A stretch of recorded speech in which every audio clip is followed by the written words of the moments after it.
ने पड़ोसियों को वो मौका दे दिया जिसका उन्हें शायद हमेशा से इंतजार था कि आखिर इस बंद कमरे का राज है क्या। अब पड़ोसियों का तजस्सुस तो जैसे काबू से बाहर हो गया था। सबने मिलकर फैसला किया कि आज इस दरवाजे को खोलकर ही दम लेंगे।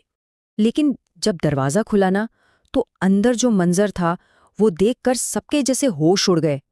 कमरा बिल्कुल खाली था, ना कोई फर्नीचर ना कोई सामान, कुछ भी नहीं। कमरा तो खाली था, हाँ, लेकिन उसकी दीवारें वो खामोश नहीं थीं। उन दीवारों पर एक पूरी जिंदगी की कहानी छुपी हुई थी। इन दीवारों पर ना सैकड़ों तस्वीरें लगी हुई थीं। हर तस्वीर में एक ही बच्चा था। जैसे जैसे नजरें आगे बढ़ती, बच्चे की उम्र भी बदल रही थी। एक तस्वीर में वो स्कूल यूनिफॉर्म में था, बड़ा मासूम सा। अगली में वो जख्मी था, एक और में रो रहा था।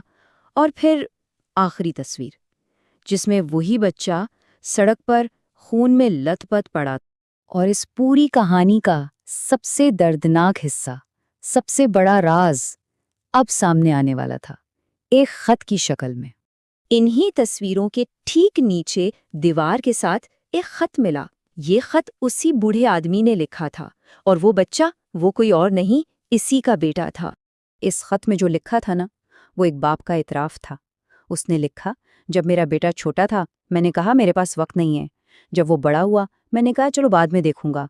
और जब वो मर गया तब जाकर मुझे वक्त मिला। ये एक बाप का अपनी जिंदगी की सबसे बड़ी गलती का इतराफ था। और फिर उस खत की आखिरी लाइन जो सबसे ज्यादा दिल